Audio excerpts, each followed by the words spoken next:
It is 6:30. The determination of the quorum is here. Board is present. The meeting has been duly called, and that notice of the meeting has been posted in accordance with the Texas Open Meetings Act, Texas Government Code 551. You can please stand with me. Mr. Dirksen, will you lead us in prayer? Lord, just thank you for the opportunity to meet here tonight. Everybody got here safely, and hopefully everybody gets home safely. Just give us the wisdom, knowledge, and the way, the right direction in order to lead our district and our kids. In Jesus' name we pray. Pledges, please. Pledge allegiance to the flag of the United States of America and to the republic for which it stands, one nation, under God, indivisible, with liberty and justice for all.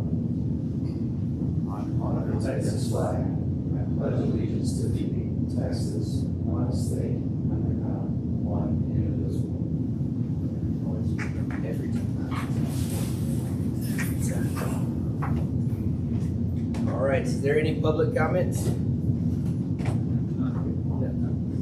right, we are going to move up on the agenda, the swearing in of our new appointed board member, Mr. Jerry Ramirez.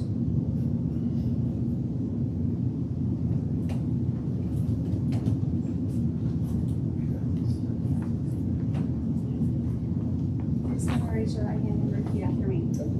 In the name and by the authority of the state of Texas, In the name and by the authority of the state of Texas, I state your name, I, Jerry Ramirez, do solemnly swear do solemnly swear that I will faithfully execute the duties of the office that I will faithfully execute the duties of the office of Maypearl ISD Board of Trustee of Maypearl ISD Board of Trustee of the state of Texas, of the state of Texas, and will to the best of my ability preserve, and will to the best of my ability preserve, protect, and defend the Constitution protect, and defend the Constitution and laws of the United States and laws of the United States and of this state, so help me God. and of the state, so help me God.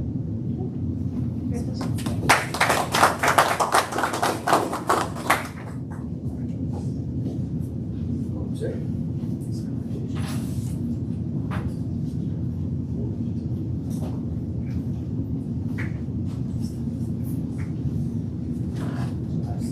Some paperwork for us to fill out. All right, next up, I'll entertain a motion for consent agenda. Motion to adopt. Second. Any discussion? All in favor? All right, we'll go ahead with the superintendent's reports, financial reports first. And so we ended the year at 11.75 and 88.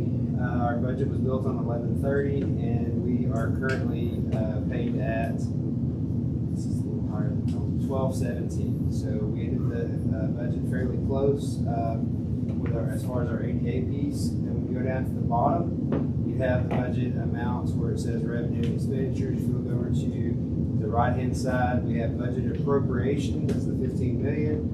We have encumbered and expended 87%. We still have July and August to finish up this budget amount. Go ahead and go to the summary. Compared to 23-24, the 24-25, our revenues are up $645,093, and our expenditures are up $416,194. We've got the child nutrition budget. As of right now, the budget ended as far as revenue, the difference of $2,200 or $2,233 to be exact. And so we had revenues of $508,456, and our expenditures was $511,212. So very close in that budget. They did a great job getting that budget that tight. We'll go ahead and go to our structural reports. And so we have with us today Mr. Rogers, and he'll go ahead and present to us the report. Sure. Is it okay if you want me to come up Go right up here, wherever you need to be. I brought some drawings today. We've got, we worked in tandem. Richie Bowling requested us to come out. There was a problem in two rooms in the Maypearl primary, where some floors were sagging. Richie engaged us and WJE, a forensic firm, and they came out and did a full assessment of the structure, determined that we do need to fully replace the flooring in 2 classrooms, or classroom 6 and the server room. Some other findings that WJE discovered when they were here is there's some masonry at the entry of the building that does need to be replaced due to steel lintel corrosion. So we need to replace some lintels there. I brought some drawings here if you guys would like to review those. And again, Wisciani did produce a report to address all of the structural issues. They did find most of the roof structure was in good shape, so that was good news. So it's basically the extent replacement is 2 classrooms, or the classroom and the server room. So If you want to put those out there, guys, y'all can go up and show you where the play them out. Yeah, and you said there's 2 windows, is that correct? Right. Okay.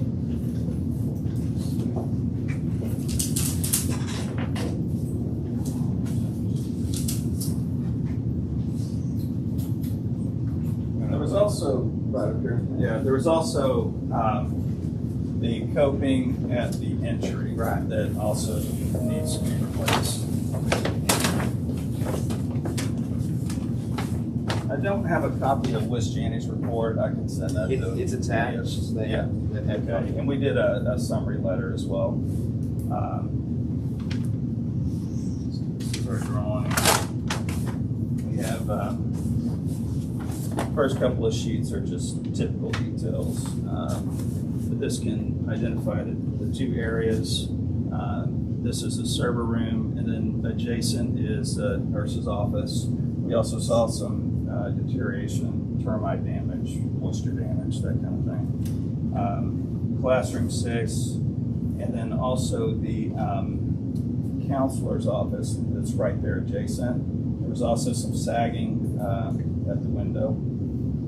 And so we need to replace basically the framing within these areas here.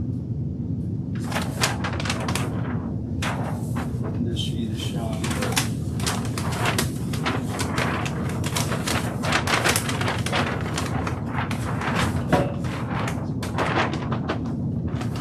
the demo extents, the architect.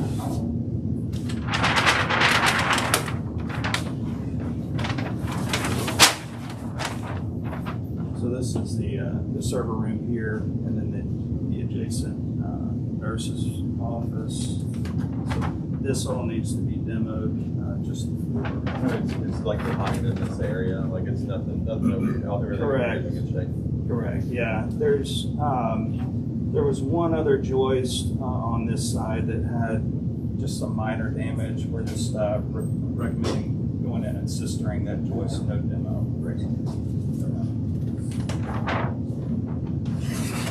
This is classroom 6 in the adjacent counselor's office. Again, just there are concrete grade beams that basically frame around this. We actually had to go in and cut in a new access hole because we had access at the nurse's station, but we couldn't get over here. So they later came in and cut a hole. Richie coordinated that. Wisciani got here. Identified the problem is there's bearing failure on these joists just due to termite and moisture damage.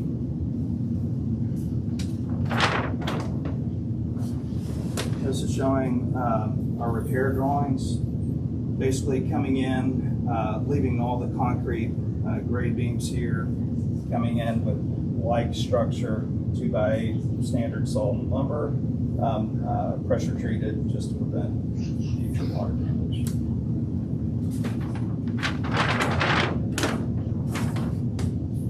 Same thing here, coming back with 2x8s, pressure treated, also replacing the subfloor with plywood.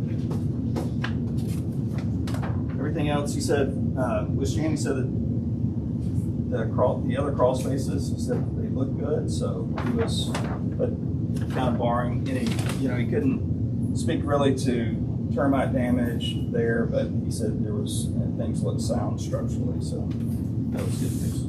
We've got some sections here that basically show you these represent concrete grade beams that's there. There's some interesting end conditions where they have grouted pockets, but basically just coming back with new 2x8s, some new bridging between the joist, new subfloor here with OSB flooring. And then these are just details of, this is a new sill plate here that needs to be attached to the grade beam, attachments here. So pretty standard, nothing too difficult. These are some of this is showing the lintel repair. This will be kind of tricky. There's a concrete beam that's elevated. It's an interesting structure. They've got masonry, but filled in with between concrete columns and concrete beams. So plan is demo the masonry wherever you need it, where it's damaged. Come back with a new steel lintel that's corroded. It's gotten so bad in some areas that the steel is corroded, started pushing the brick up, creating a larger gap. Just invitation for more water to get in there and aggravate the corrosion. So, and again, that's only in a couple places, but it'll involve removing the masonry and then coming back and replacing light masonry, or possibly kind of cast stone. Say which windows they were. I didn't identify it here. Okay. I believe they're identified in the report. And this is just more details here. There was one condition in the basement. Looked like some has gotten down there and it's flooded. It's caused corrosion in the rebar. I guess there wasn't enough cover for the wall, and it's caused corrosion in the rebar and some spalling. So it's weakened. We don't really know how this wall is reinforced. So just as kind of belt and suspenders, we came back and specified an angle brace here that's epoxy into the base of the wall and the slab, just to make sure that, if the wall structural strength is degraded, this provides reinforcing, preventing kind of sliding or failures in the wall. We use that for our Wells County emergency manager. They recommend that on the storm shelter. This type of connection? Or No, that basement. Oh. So, are we looking at Well, if you're wanting to meet like ICC 500 storm, you're just saying like a hardened area. is it at a point where this corrosion or that spot is going to continue and this is not a viable use for that room? Or is this repair you're talking about going to prevent stop that? Yeah, no, this should stop that. Yeah, this will provide the needed reinforcing just to brace the wall. It's also recommended that the spalled areas be chipped off, sandblasted and epoxy coated just to prevent future corrosion in the rebar. It's not rated like our storm shelters, obviously. Yeah. Buildings. Yeah, like that. Back when we first got here, before we had the two other buildings, that was a room where they said, hey, this would probably be your best location. Yeah, it's low, it's got concrete walls, yeah. It's just when you say storm shelter, my mind goes to ICC 500, which is like a bunker, concrete lid, 250-mile-an-hour wind speed, things like that. Did you identify, and not the report, right, and it may be somebody else, but a way to prevent moisture and water from that area? In this area, in the basement? No, honestly didn't even know how it was getting down there. We were just providing the fix. Could it be from these humidity swells? Because I know those walls in the past kind of like they sweat and then the water coming down. Could that be? It could be. Every time I was down there, it was dry. But Wes Janney noted in the report, it looked like there were kind of some puddle stains. Okay. So I don't know, maybe there was a leak of some kind that got down there and aggravated the corrosion. Didn't really speak as to why. What was As long as that? that building is, there's no telling. Yeah, yeah. One thing we were really looking at is the lifespan of this building. And we really want to go out and see, does the public just need to overhaul it? Can we use this building to Yeah, I asked Michael Lee that, he's the principal at WJE, and he said you could put like a lifespan to it, unfortunately, but this addresses the immediate needs, with the repairs.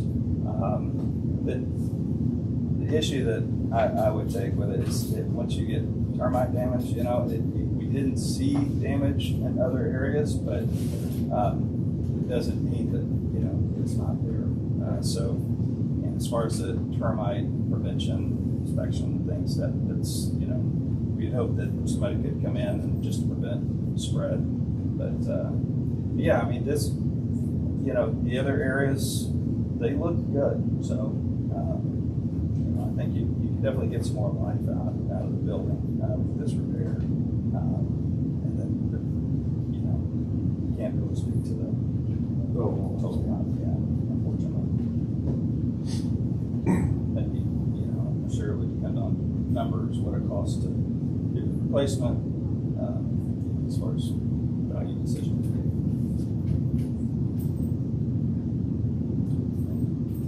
Questions? Okay. Appreciate you Good to see coming you. out. High school coming along out there. It's looking great. You bet.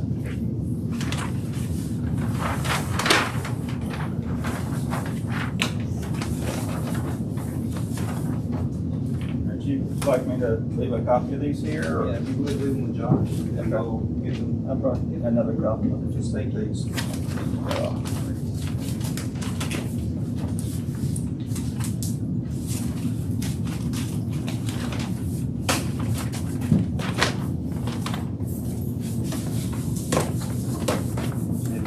The WJE report is attached. You need to go back and look at it. And Jerry,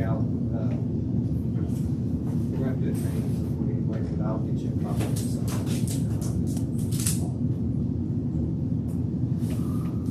Okay, going over to fund, so I'm going to go ahead and go to the status report. They finished this today, so as I'm reading this for the first time. We got it kind of late in the afternoon.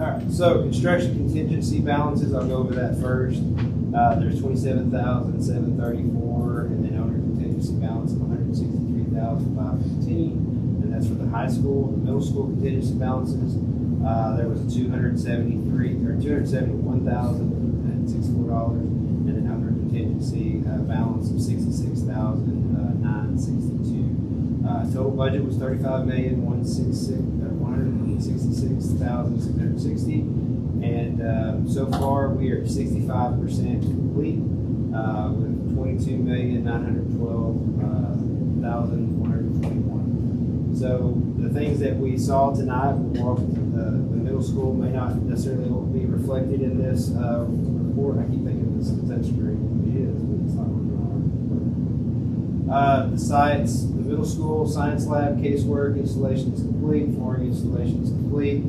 Ceiling tile installation is complete, but you'll see that there's gaps, so they're going to go back and put that in as they finish up other pieces. Toilet partition installations are complete, and then casework installations are in progress. The high school classrooms and admin area flooring installations are complete. Classroom millwork installations are complete. Science lab casework installations complete. Classroom ceiling tile installations are complete. Interior glass installation is in progress.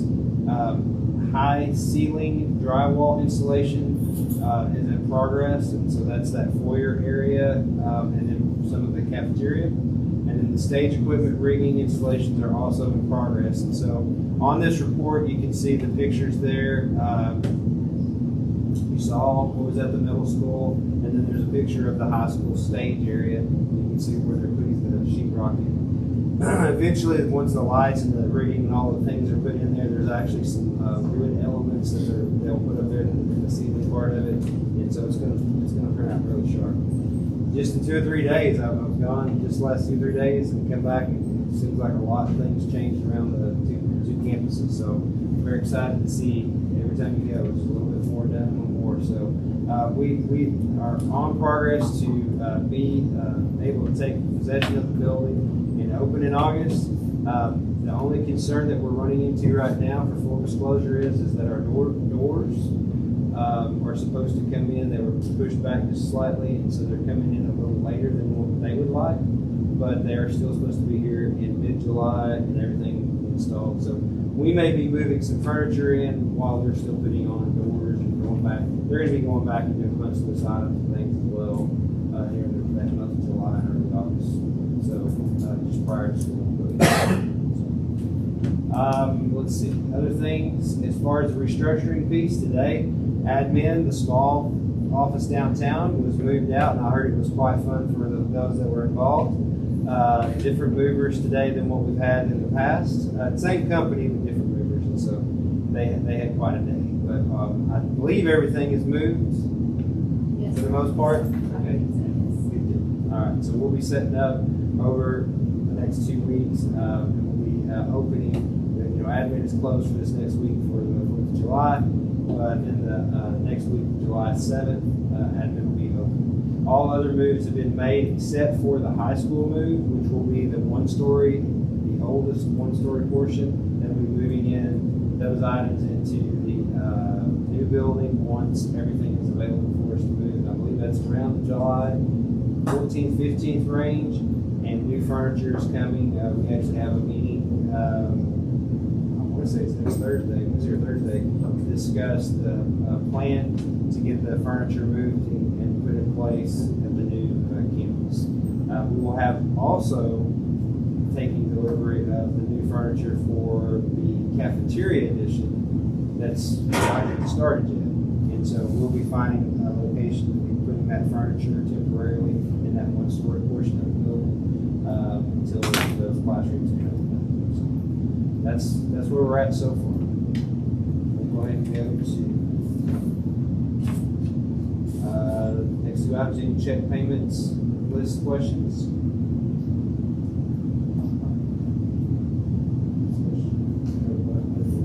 Next we've got the budget workshop.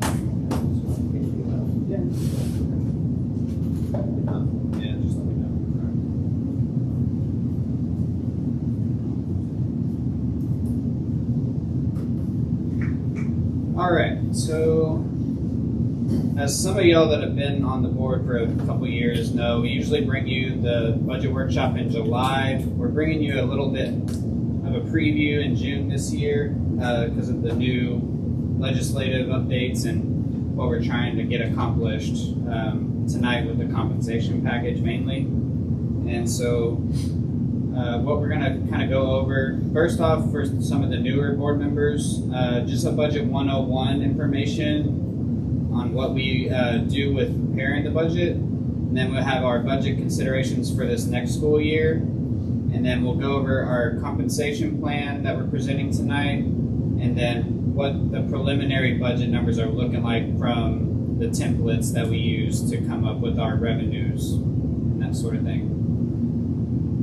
So with the budget 101, what we do when determining our budget is if the revenues are going to be sufficient to cover expenses. We also are controlling our resources, providing transparency into the organization's performance. It's about accountability and just motivating managers to achieve budget goals and stay within the budgets that are being prepared. The education code 44.002 is the one that states that the superintendent shall prepare or cause to be prepared a proposed budget covering all proposed expenditures of the district for the following fiscal year. And our fiscal year always starts September 1. We're a September 1 to August 31st district. The education code tells us that we have to propose a budget and it needs to be adopted on or before August, or the proposed budget must be prepared on or before August 20th. Proposed budget must be adopted by August 31st. And then we have to post a summary of the budget on the district's website. And then public meetings must be held for the purpose of adopting the budget. We have to put a notice in the newspaper not earlier than the 30th day, but not later than the 10th day before that public meeting where the budget is adopted. The official district budget includes general operating, our food service budget, and our debt service funds. And so all that is what needs to be adopted at the fund and function level, and that relates to the accounting codes that we use. We also can approve other budgets, with greater detail, but those are the three main ones that we have to get board approved. The adopted budget is also handled and submitted through fall PEAMS submissions, and so that gets double checked from what our audit report says and what our audit report says and what our accounting software also is saying. So it all gets put into a fall PEAMS submission. The budget must be adopted before the tax rate. And so usually what we do is in August, the regular meeting in August, we'll bring to you we've already had the proposed budget done in July, and we'll bring you the budget for adoption in August, and then we'll also have y'all adopt that tax rate. And speaking of that, this year, if the Vader comes into play, then there will be a timeline that we have to move that up a little bit. The FASRAG, as we call it, FASRG, is kind of our guideline for accounting structure and accounting codes. And so the accounting code is a 20-digit long code that covers the fund, the function, object code, and then we have some local option codes that can designate different account codes. Our fiscal year program intent codes, which designate different programs like special programs or extracurricular, that sort of thing.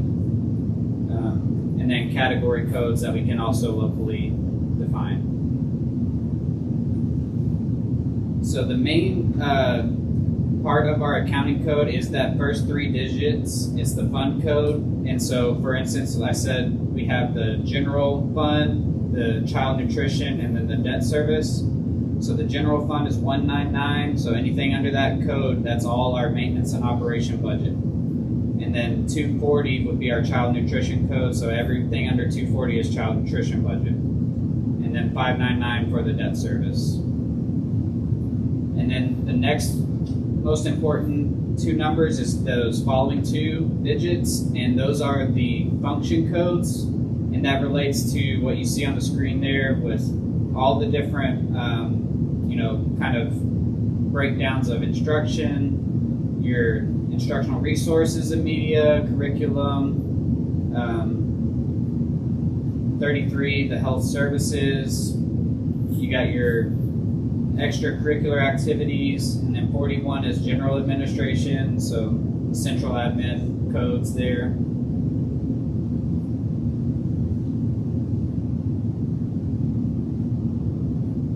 And then this slide is just kind of to tell you how the funding of school districts work with property taxes and the state aid. So we have our local revenue from property taxes, is determined by our property values that we get from the appraisal district, and then it also is determined by the tax rate that is set by the board. TEA does a lot of compressing to the M&O side of the rate right now. That's kind of their model. And so we don't really get control that much over what that compressed rate is going to be, other than what you'll hear about later tonight is those Vader pennies. There's also the 5 pennies that y'all already approved and adopted that didn't need voter action. So those are already in place on top of the compressed rate. And then you have your interest and sinking tax rate, which is only usable for paying off debt.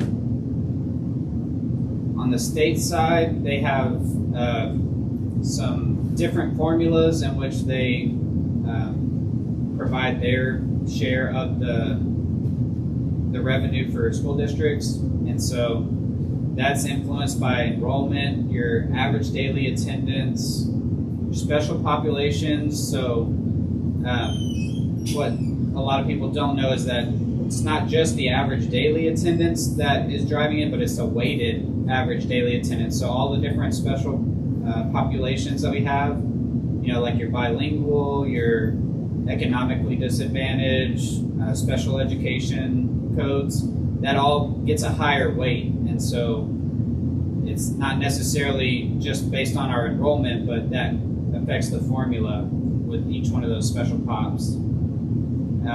And then the enrichment pennies with the Vader also comes into play because the state pays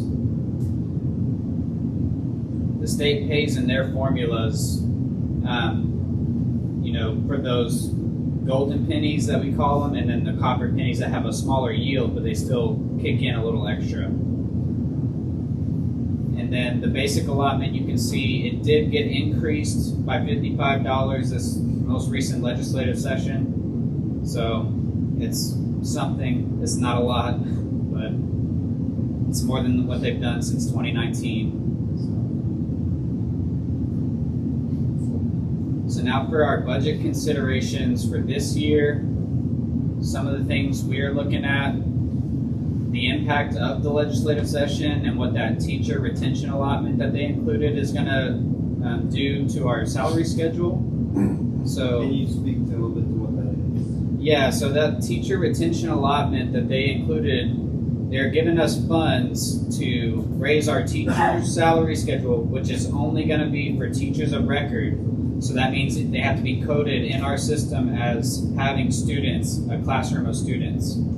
So what that excludes is certain teachers that might be doing just pull-outs. They might not have a regular class. They might just be doing pull-outs for different lessons and that sort of thing. Diagnosticians are not included in that. Librarians, nurses, all those other positions that we base their salary on the teacher salary schedule, but they're not going to be included in the funding for this retention allotment. And so what it is doing for those teachers of record is anyone that has 3 to 4 years of experience would get a $4,000 increase. And this is due to our enrollment size too, because we're under 5,000 enrolled. And then any teachers 5 years or more experience will get an $8,000 increase. And so the state is pushing that funding to the district via that method. And then, like I said, we have the $55 basic allotment increase, which is not really doing much for us to kind of touch all the other positions that will need a pay increase. Student enrollment and attendance, we have to look at that because, like I said, the state funds us based on those weighted averages. And then increased property values, the new $140,000 homestead exemption that the state introduced, that still has to go to a vote in November, but we all know that will pass. And so we always go ahead and we'll we'll plan for the budget as if it has passed. Maximum compressed rate, kind of like what I discussed, the TEA will compress our rate for the M&O side of the tax rate. And then recruitment and retention of teachers, inflation of costs, safety and security standards, and still looking at the impact of the reduction in that SHARS funding. We discussed that a lot last year, and this year it's still lacking. They're still holding back that funding and requiring new rules that, we're basically getting our hands tied with that SHARS funding. And these were our budget goals: to preserve and improve quality of instruction and services, retain and recruit quality staff, and continuous improvement of safety, technology, and operations. These are just what we're estimating right now. So, like I was saying, this is still very preliminary and fluid. So, but this is so far what we're seeing. Our 2025 estimate of value at this current point in time from the Chief Appraiser's Office, $753,615,740. I was looking at the template, the funding template, using a ADA of 1111, which is what we ended at this year, just to be on the conservative side and see where we kind of shake out there. 140,000. The total be more? What was that? What do you think our total estimated revenues would be? I'm sorry, I Yeah, can't you're hear saying the ADA, you went conservative with the ADA at 11. Oh, I thought you meant our total. He hadn't got there yet. We have to look at the $140,000 homestead exemption, and then on top of that, there is an additional increase to the 65 and over adjusted freeze, so that plays a part. That maximum compressed tax rate, which is actually different on the slide, it's wrong on the slide here. After playing with the template even just recently, that's going to be compressed further. So it won't be 666. It won't be. Okay, that's really good. Yeah, it'll be lower, probably by about 3 cents almost.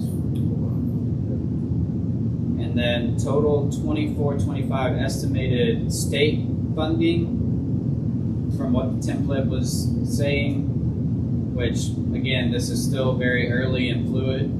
I don't know that that is going to stay where it is with all the different numbers we're getting from the appraisal office and all that. But I was getting $10,569,252. And then we're estimating SHARS low just because of, like I said, those rules that have been playing a part.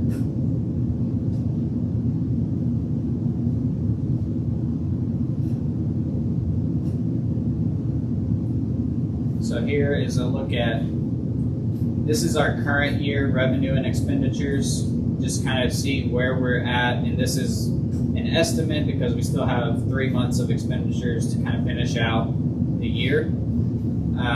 But kind of where I'm leaning towards us landing is basically a difference of $1.1 million under our revenue, or over our revenue, I guess I should say. And so a lot of that has to do with the portable that we're bringing in and different fund balance expenditures that we're also hoping to reimburse ourselves from for the maintenance tax note. So that's later on in the discussions.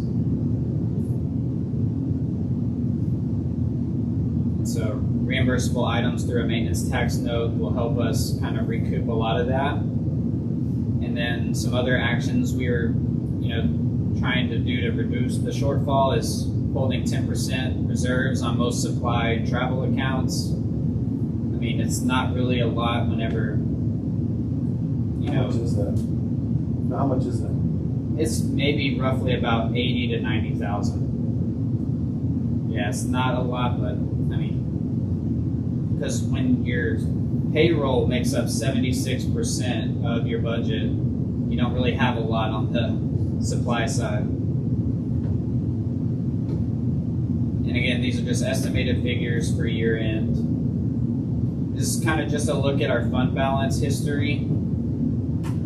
You can see the 23-24 year, we began with a fund balance of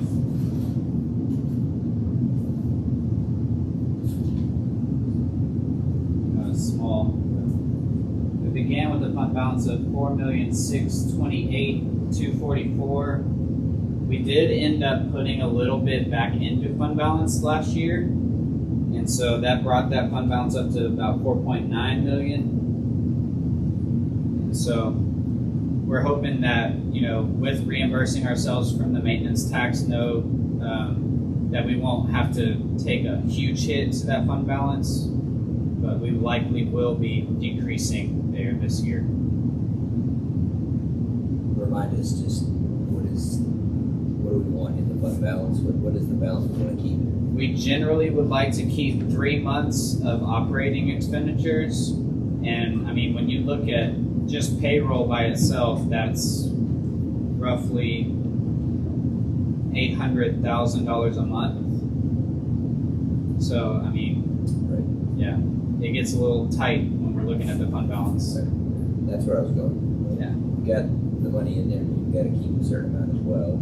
Right. As we're dipping into that fund balance. It's not an FUN balance. Yeah, right. So then moving on to our compensation plan that we're bringing to you tonight. So due to the increased funding from the 89th legislative session for the teachers, we're proposing an updated teacher salary schedule that would provide $1,800 increase to the starting step. So we were at $47,000, increasing that starting step to $48,800, and then adjustments to the 3 and 4 year experienced teachers by $4,000, and then the $8,000 for those with 5+ years experience. And so that basically would just do what the state is requiring us with that teacher retention allotment. And then a 2% increase to all other staff. And then we did have to make some localized equity adjustments to select administrative roles, just because of how much that big of a raise for some teachers would make it inequitable to their superiors and that sort of thing. And so that total estimated proposed increase would cost roughly $700,000, and that number is also changing fluidly as we get new applicants and fill new positions with teachers. We have a lot of placeholders right now, and so depending on their experience when they're coming in, that kind of fluctuates here and there. And so this is just kind of a snapshot of that teacher salary schedule. And I have copies of the entire schedule for y'all.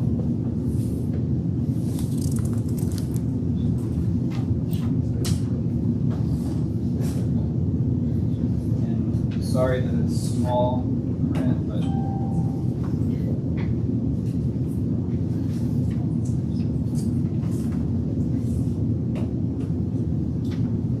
and so what you can see is that, from that step 3, 4, that's where you get your $4,000 increase, and then the step 5 and beyond is where you get the $8,000 increase, and that's basically how we have realigned the salary schedule to fit in those increases from the state. So we having to do 2 different schedules, one for the teachers with kids and one for the teachers without? Or are we just going to wrap them all into the one? Well, so yeah, that's what we'll have to do, is basically separate out those other positions on a separate scale. Yeah. So how many educators that are not in front of students does that leave out? Yes. How many educators without students that this is not covered in this House Bill 2? Like your We're RTI. roughly at, it's like,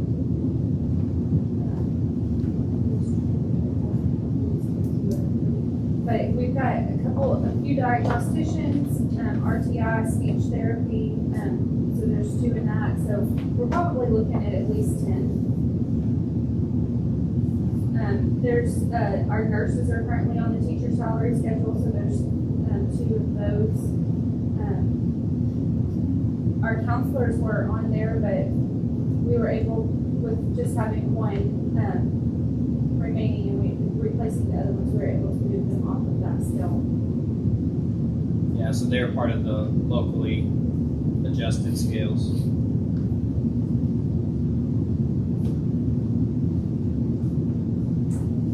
So those wouldn't be on the 2%, so they would just get, They're currently on the teacher salary schedule, so the right thing to do by them is to leave them on the teacher salary schedule for the 25-26 school year, and then to move them off at a later date. Is the way. I'm not following you, so they would. Do you have more to report on this as far as the salary piece of it? I mean, you had the diags and Yeah, the diagnosticians, the speech language pathologists, and those are in the teacher salary schedule raises. Because they were already on the teacher salary schedule, and so we left them there. In the future, we would like to move them off of that salary schedule though. Into what? Into their own. Like a separate job category? Yes, into their own, have a. I just wanted to make sure that they weren't getting left out and it wasn't clear until. No, they are not being left out. They were on the salary schedule, so the right thing to do would be to give them that increase. Okay. so But That's what I thought too. So that's the way we built that, but the flip side of it is we're not getting the funding from the state.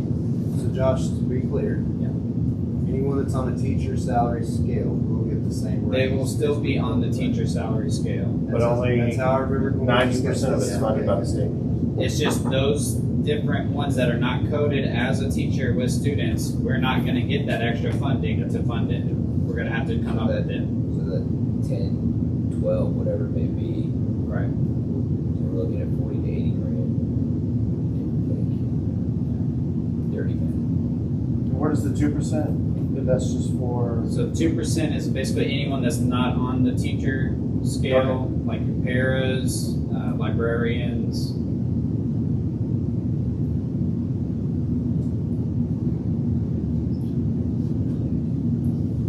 That would include all of them that aren't on the teacher scale, so maintenance as well, because all the rest of the district will get 2%. Question, what is the 2% of those folks cost us? Like, how much is that number?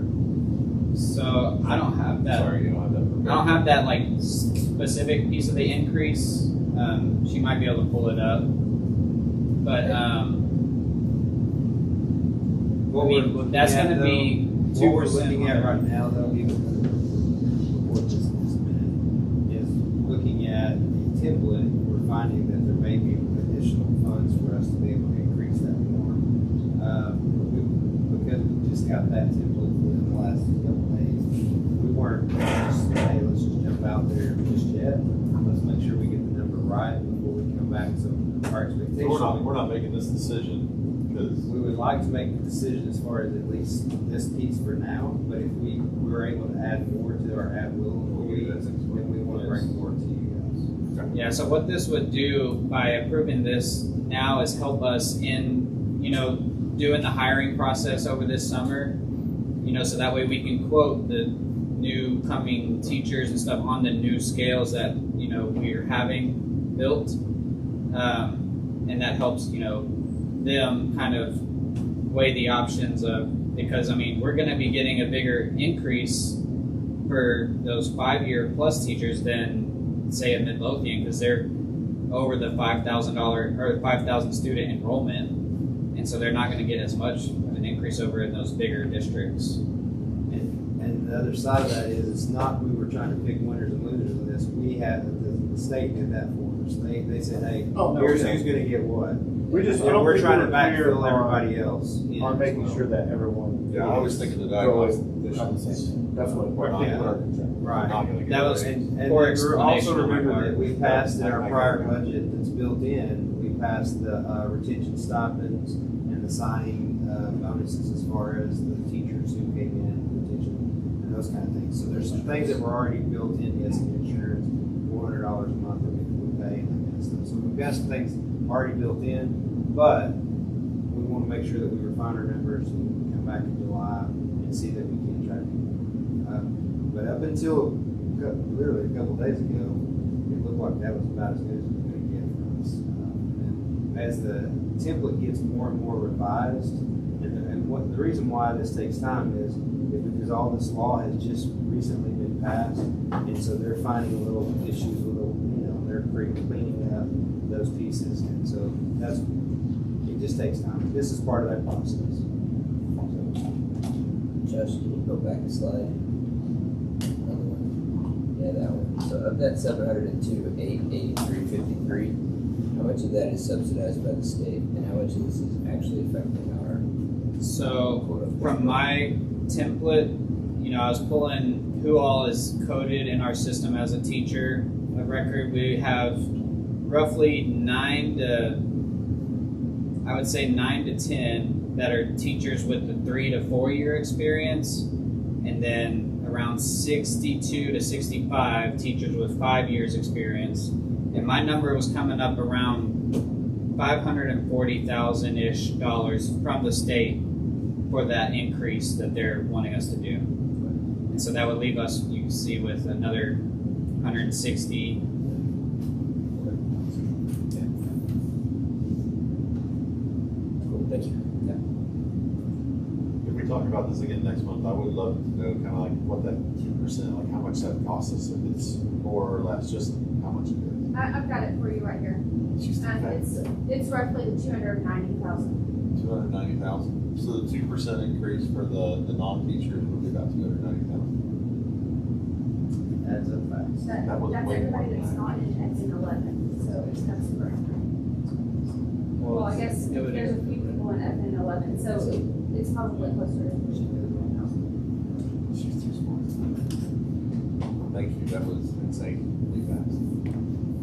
It's probably closer to 300,000 because there are a few people, paras that are grouped in that teacher function that we have to split out. So it's probably closer to 300,000. So we'll finish it first.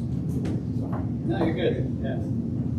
Going on to where I'm kind of seeing our revenues and expenditures for the next school year. On the revenue side, with tax collections, and then we also include things like interest that we get from our bank accounts and the money's coming in, and then just other local revenues such as like football and basketball, athletic games, tickets, and stuff like that. I'm calculating $5,589,047, and then the state would kick in roughly $10 million there. And then, like I said, just estimating a low number on the federal for the SHARS program, just until we can determine that we are going to be able to move that back up. So that gets us a revenue side of $15.6 million. And then with our expenditures, with what potential increases this would do to our payroll, being $12.2 million, and then all the other budget items that we need for maintenance and operations within the district, supplies, being at $3.7 million, that would put our total budget for $15.9 million, which you can see as a difference of roughly $300,000. We dumped to 14.9 last year. Yeah, our expenditure budget was 14, I believe. 14. No, our expenditure side was just over 15 million. The revenue was 14.9. The revenue was 14. We had a deficit of 511,000, I believe, is what was approved. So if you look at the federal side of this, though, in those school districts that are Title I funded, that get a lot of extra money and all those kind of things, there are concerns with the federal government cutting some of those things and reducing those. But because we don't depend a lot on federal funding, we're in a lot better shape as far as that part of it. So that's a good thing for us and that side of it. And what we do get typically is a little more than that, but we try to estimate low. But I say that, but here lately, not necessarily, right? Where I'm looking at ending with our SHARS funding this year, I would say it's going to be about 30,000, and we budgeted 85.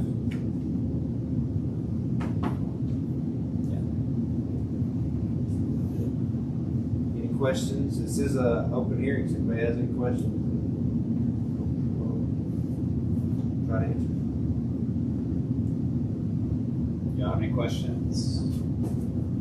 So, working through your template and maybe our appraisal district and Maypearl, are they saying that, because we're talking about the remainder in this session too, is it an offset from or deficit collections?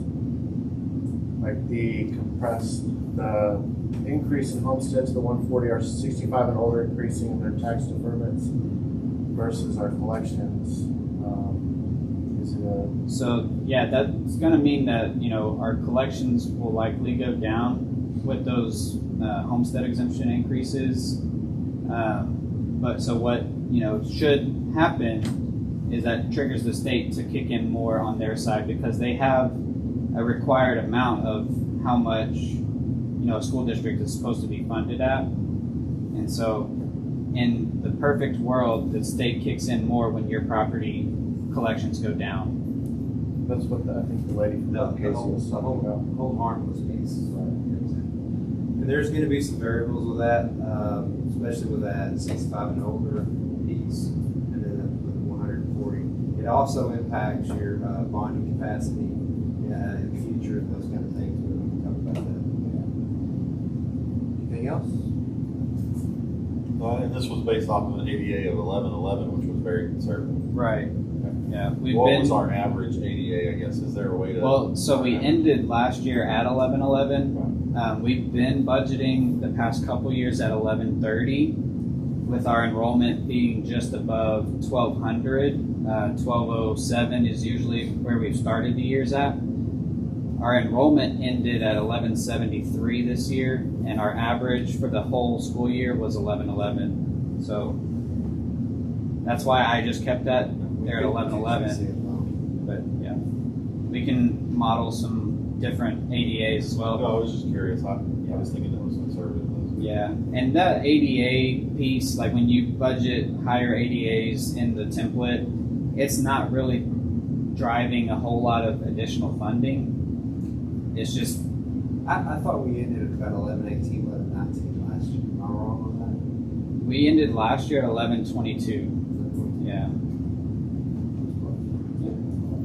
Josh, for the 2% increase actually included the new positions that we had added, so that would contribute the 2% increase number, because we have the, so really, if we take out the positions that were added, the instructional coach and the librarian and the curriculum director, then that would affect that 2% number. So the raises of 2% would only be about 150 for the remaining staff. You're saying it's that those positions weren't filled?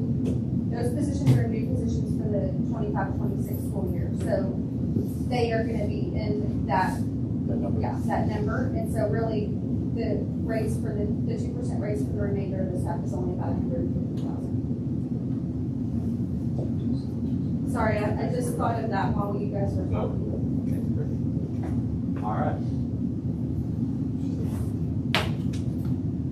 Say 150 or 115? 150.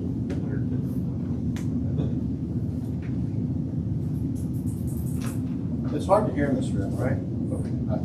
Yeah, it's really hard. It's not on right now, but the air handler, yeah. This is right above me, so that's why I kept having to move over. I can't hear. We're gonna get you a microphone next. We've got one. Are y'all able to hear me? Should be great. Okay, we can hear you fine. Probably you just can't. Any other questions? We'll go ahead and close the, go into discussion action. All right, consider the 25-26 compensation package. So, we have to adopt two budgets, right? With the mayor, we decided to go that way, correct?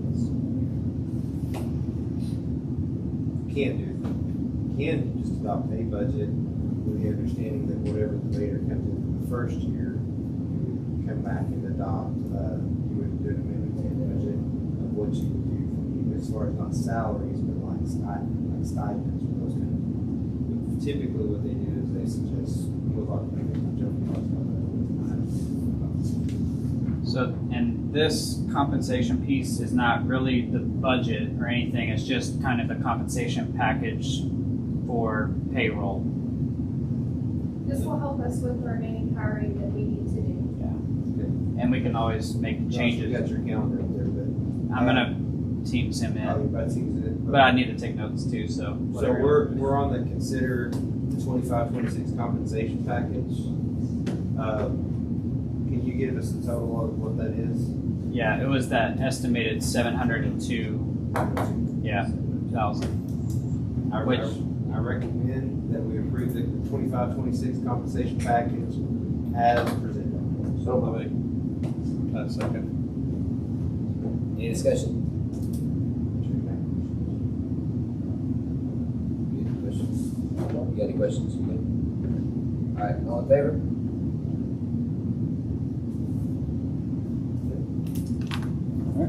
Next, we have a virtual presentation by John Walsh. This is in regard to the Vader.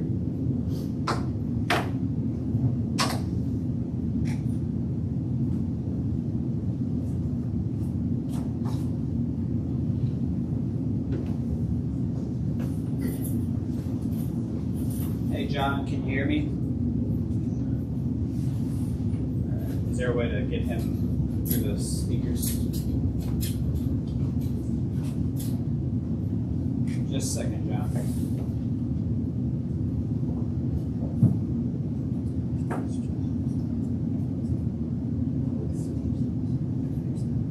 I don't think my camera's on. Okay, we can hear you, John. Can you still hear us? Yes. All right. If you want to go ahead and if you just want to share your screen with the PowerPoint, the board can hear you and they're ready. All right.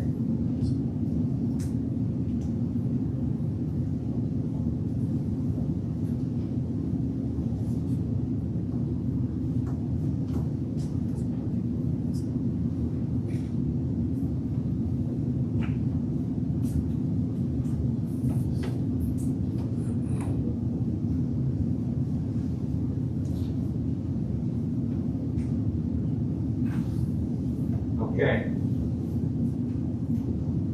You want me to start? Yeah. Can you go ahead and share your screen? Okay. Yeah.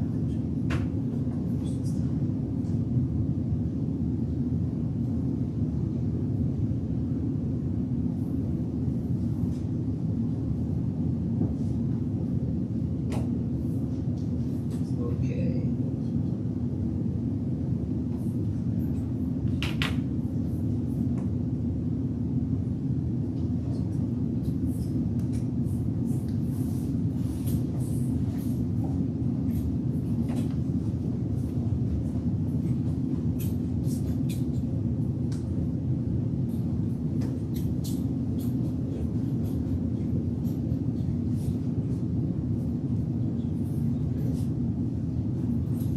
Okay. I don't know what y'all can see.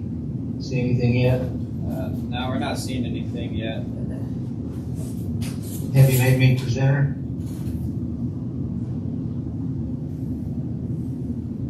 Yeah, you should be able to.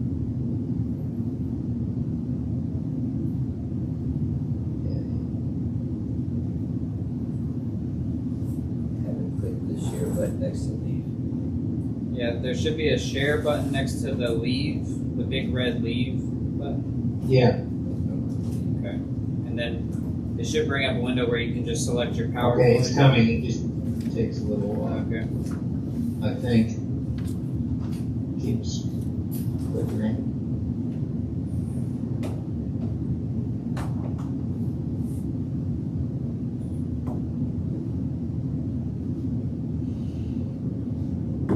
You not see anything yet? No, sir.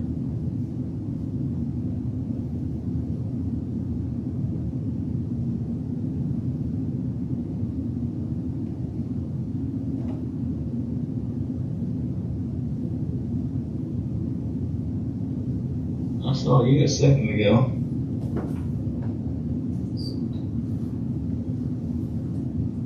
Do you see me now? I see you. Okay. There should be at the top right, share. And then you can select your PowerPoint if you have that open already. I do.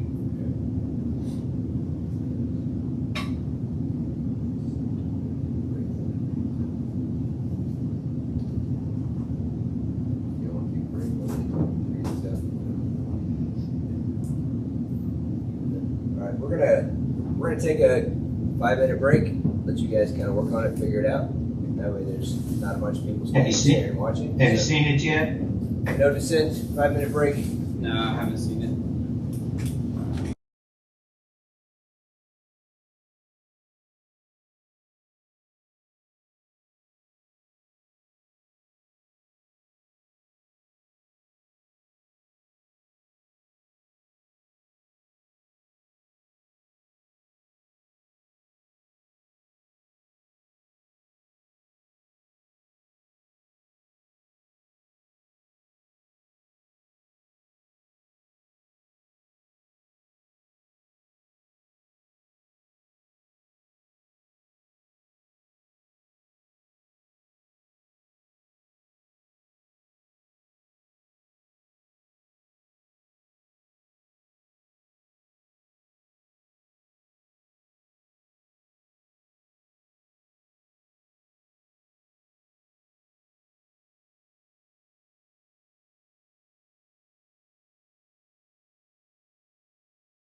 Alrighty.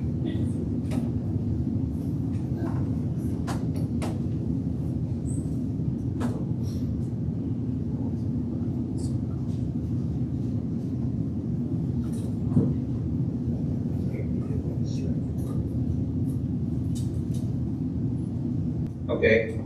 Good evening, Maypearl Board of Trustees, Superintendent, and other attendees at this board meeting.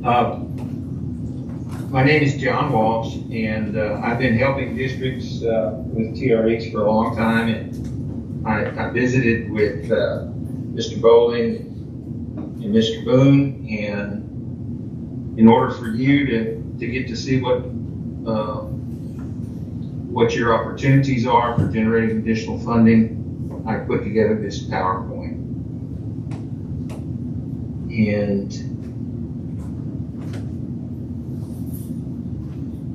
there are 4 ways to generate additional funds for a school district. We're funded on a per student basis, so increasing your average daily attendance and your weighted average daily attendance. And what that means is getting kids to come to school, have perfect attendance, having kids who need additional services get served through the proper program. Some kids are more Mr. Walsh, I hate to interrupt you. expensive to educate. Yes, sir. Hey, can you go down at the bottom of your screen and hit the presentation button again? We're not seeing all your slides. We're seeing your slides. We're just not seeing the one you're discussing. Okay.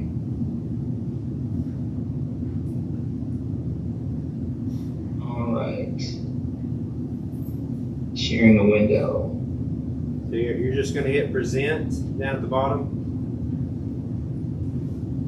I don't see present. It looks like let me just escape. like a screen. Here. Where does it say present?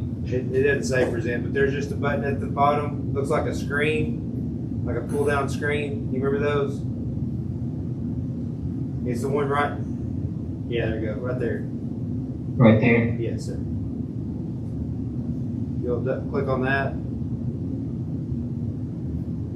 It should go to present mode. I might be bringing it up on a different window. I think it's share that window. I think it's on a different window. Come here. I have. It's not present. So Is there another one up Okay. here? Can you just hit stop share for 1 second? yeah, Okay.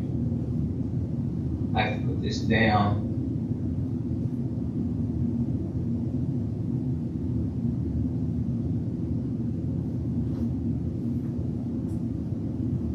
Okay, I just hit stop share. Okay. Go ahead and start your PowerPoint, and then you're going to try and start. You're going to share the window of the actual PowerPoint that's going. The window.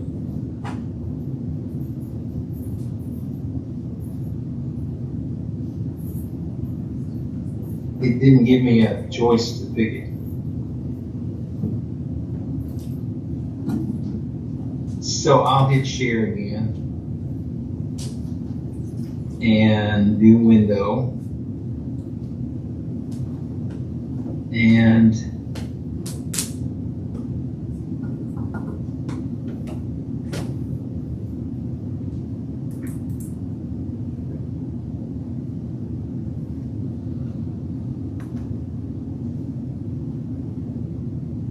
One other thing you could do is to just share the.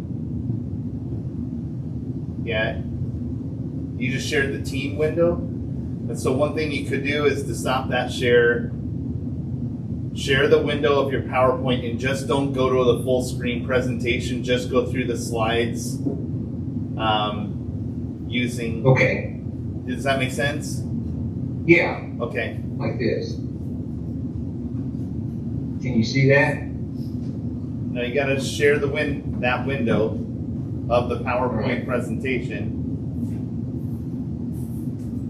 Okay. I gotta put it down to find the, or maybe if I just do that. Okay, so I'm gonna hit share again and hit window. Select the and PowerPoint. pick the PowerPoint.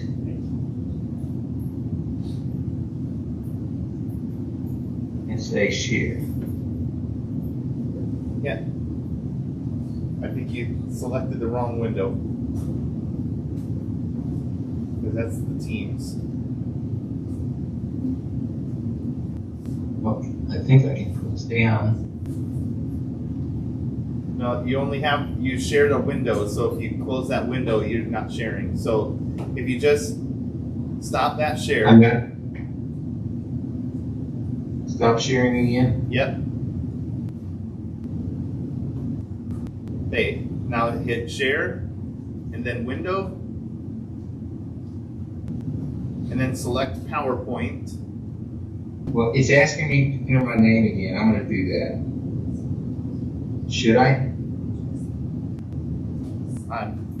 I don't know why you would need to do that. That's interesting. Well, it's asking me to join again, so I'll close that screen out. You gotta close everything out? Yeah, just don't leave the meeting, but then click share, and then click window.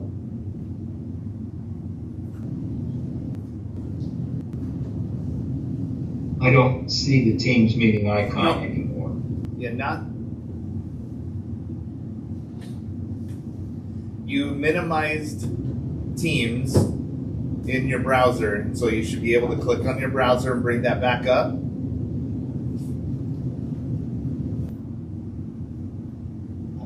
What I'm saying is the Teams icon is not there anymore. So it was trying to, you know, there's something else I could do. I could email you the PowerPoint. Okay, yeah. And I could talk through it while y'all go through it. Yeah, if you'll do that, then that would be great. Okay. But All right. So now what?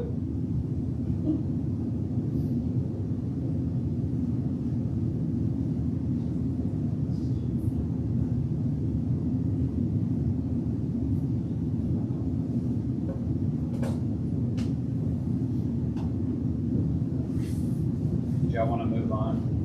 Now, if you can do that real quickly.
So we'll go to the next item while they're working on that piece. This is for the maintenance tax note. These are items we're working on for the district. Remember the maintenance tax note? There was two options that we had. We had a time warrant or a maintenance tax note. The maintenance tax note piece in order for us to put that out, they will put that out just kind of like a bond, so to speak. It's a note that is paid through our M&O side of our budget. That's part of what, when he's showing those numbers, this payment's built into that payment, or that number, or is a number built in. But what we had put aside here is for several of the things that we've already done, so that we can recoup those dollars back into our budget. But then there's some items that have yet to be done. Two of which would be the elevator retrofit at the high school and elevator retrofit at LSK, both of which are aging, and the equipment, parts, and the materials are. It's such that it's time because from what I'm told, they cannot no longer find some of those parts. So it's time to retrofit those elevators so that we have those fully operational. Some of the other items have been things that we've approved from fund balance items, and then other items have been things that we've done as far as repairs and whatnot moving forward. You'll notice down here at the bottom where it talks about the structural design, that was the fee for the structural design. That's not the actual replacement cost. And then there was the LSK sound system in LPA, which that was not part of the bond, and adding certain items so that we would be prepared for the new portable, and then other things were some of the technology upgrades and those kind of pieces. So, item D, it says considering adopting a reimbursement resolution concerning the maintenance tax note to be brought in July. And so I can go into that document and read that to you real quick. The resolution basically says that we would be able to reimburse ourselves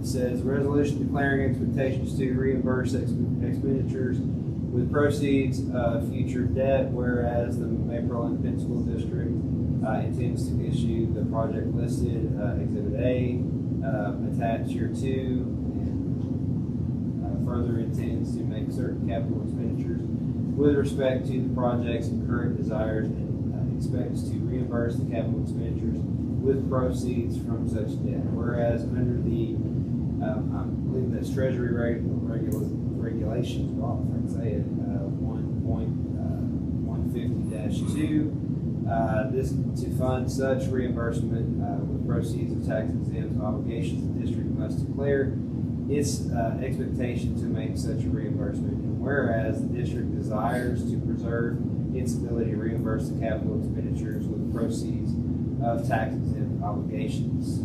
Now therefore be it resolved by the Board of Trustees that the district reasonably expects to reimburse capital expenditures with respect to the projects with proceeds of debt hereafter to be incurred by the district, and that the resolution shall constitute a declaration of official intent under that regulation, and the maximum principal amount of obligation expected to be issued for the projects is $1.1 million. That's just a number that they put in there to cover any possible expenditures we want to reimburse for. It doesn't mean that we have to go for a 1.1 million. Okay, fees or whatever. Right. Passed and approved on this day, 26th day of June 26th day of June 2025. So all we're asking to is go ahead and pass the reimbursement resolution so that we can go back. I think it's a maximum of 60 days or 90 days? 60 days. 60 days and recoup some of those things that we put into our fund balance piece. Remember that we have a M&O payment that's already built into our budget from the prior year, and that was paid off this year. Let this finish one thing you're doing, Yeah, and I'll some get of back those to it. big ticket items that we wouldn't have to hit our fund balance for. Obviously, if we did this for a 10-year note, but it also leaves us the option for that time worn piece. If we ever so choose, you could go out for an additional $1 million. The time worn allows you to do things that are more in your capital, not necessarily capital improvements, although it can be. Most of them is usually like purchasing new items. such as the portable building. I recommend that you approve the resolution as presented. So I think we talked about this last meeting, Josh, about we have to get this approved prior to realizing the debts that we paid those debts, is that correct? To reimburse it in fund balance? Say that again. So we have to get this approved prior to any of these things actually realizing those debts? Or can we reimburse them in fund balance after we pay them? No, yeah, we can reimburse, like with this resolution, that's what we're kind of doing is anything that we've kind of already approved and done, it can reimburse us for that. At 60 days, right? Within 60 That days. was this resolution. And so when the note is basically done in July, when we bring that to you, the next tax note, you guys approve that fund, it will be funded, then we move forward as far as when it comes in to make those reimbursements. It's an accounting. And on the terms from our previous one to this one on the interest, is there a big jump on that payment? It's not a big jump. We were at like 135, I would say 136,000 this year on our note that we're paying off. And then this is going to be roughly 140 to 150. And they'll mark it, it goes out to market as far as the interest rates, all that, kind of like a bond rate. Okay, municipal bond rate.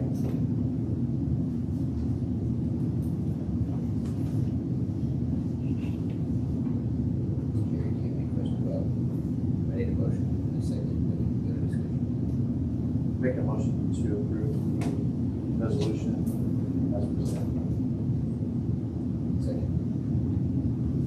Discussion. Anybody have questions? Other discussions? Jerry, you got questions? You're drinking for fire. So obviously, we're paying off the other loan, this is a new loan we're taking on. That makes sense. And that full $1.1 million loan was built into the actual budget you presented a second ago. I'm sorry, I'm right back. Loan payments on the 1.1 million of debt was built into what you presented to us. Right, yeah. All in favor? Okay. The next piece would be, and we're going to move forward and come back, is the consider proposals for an efficiency audit for a Vader. And that piece, basically, there are two auditors that have given us present amounts. We have one that is from Moat Casey, and we have the other one from Whitley Penn. They both are firms that have done these for different school districts. I believe if you go out and look at the list, I think he was saying about a third of them was from the Whitley Penn. Moat Casey did a good portion of the others, and then there was just a mixture of other auditors that did the work. So as far as being able to do the work, I believe either one is capable. You do a one-time audit. It's all required by law. And then whether you guys decide to do a Vader or not, then the Vader, you can use it for, if you decide to do one this year, you can use it. If not, you can use it for a future Vader down the road. So it's a process that requires a lot of data. That's basically public record type data and those kind of things. But there will be some things where they ask us some questions to get to fill in the gaps, and then they'll also go into our other data, financial data that Josh takes care of. If you look at both of those, the dollar amounts, the Whitley Kent agreement, if I remember it correctly, is $16,820, and the Moat Casey amount is for $19,000. Correct on that? Won't remember, yes. Sorry. Yeah. But right? Yeah, it's 19 plus expenses. 19,000 plus expenses. Okay, so there could be some additional fees and things that are cost with that. My understanding of the Whitley Penn, that's our recommendation at this time is we feel like either one of them can do the job. If we're wishing to go forward with an audit, then we would just go with the Whitney Penn option, since they have done this work. So Whitney Penn is just a straight up, here's what we're gonna charge. For Casey Lab, we're gonna charge $19,375 an hour for this, and 70 cents a mile. We gotta travel $1,500 for virtual presentation, $3,000 for it. That's Escalate quick. That's why we're going. Now, we did ask our other auditors that do our typical audit, and they don't do these kind of audits. They weren't. So there's only a few companies that do this for the state. So I recommend the Whitley Penn audit or the efficiency audit. Make a motion to move forward with the Whitley Penn audit. second. Any more discussion? Any other question? All right, all in favor? Josh, we have to get started back on that presentation.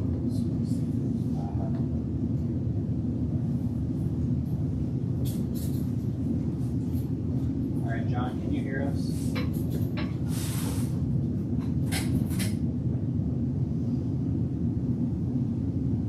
All right, can you say something real quick?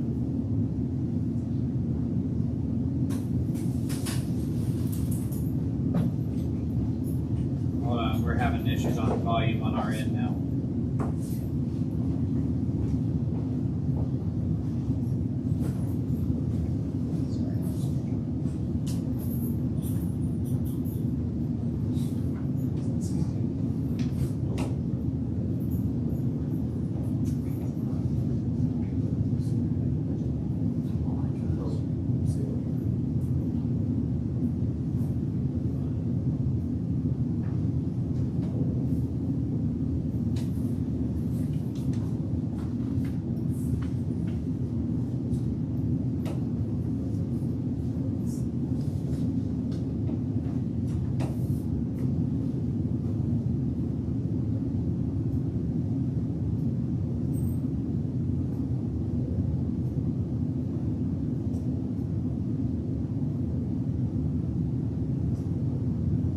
All right, can you hear us now?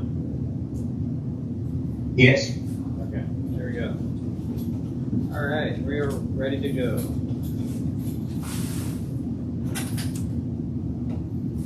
Okay. You just let me know when you want to switch slides and I'll be your operator. Okay.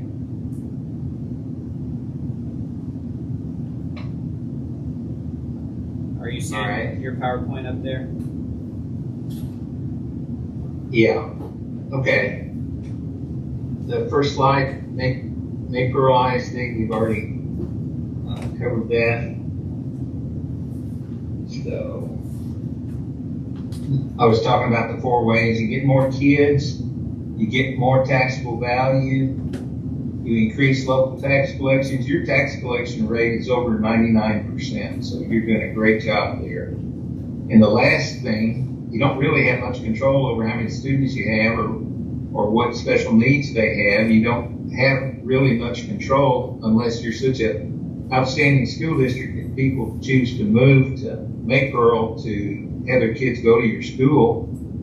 Doing a great job with tax collections. The only thing left to do is to raise the tax rates. If you've done steps to do the first 3 things, the last option is 4. It's the only way to generate additional money left.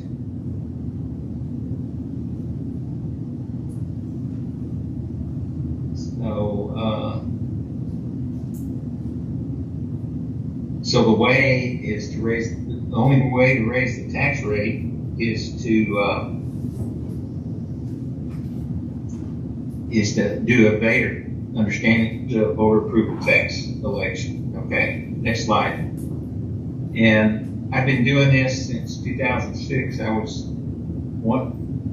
I did 7 districts. There were only 15 trying it, and 14 districts passed out of the 15, and I helped 7. So I did 50% of all the state's TREs the first year. In the last 19 years, I assisted 190 6 ISDs with your TREs, and 186 have been successful for a 95% success rate. I've been doing it for 20 years. I took 1 year off to have a kidney transplant, and I am the most experienced, most successful TRE consultant in Texas. Next slide. You have an opportunity to generate an additional $1 million without increasing the tax rate. Next slide. This is what it looks like with the actual rates. This current year, the 24-25 school year, your M&O rate was 0.6669. Your INS rate was 30.97, almost 31 cents, and your total tax rate was 97.66. And this is a confusing time for districts when the legislature makes significant changes to taxation and the school finance system. Things change. And right now, it looks like the adopting a tax rate essentially 3 pennies more, 3.01 pennies more than your current rate would generate the $1 million. The state has put additional money to reduce tax rates statewide, and therefore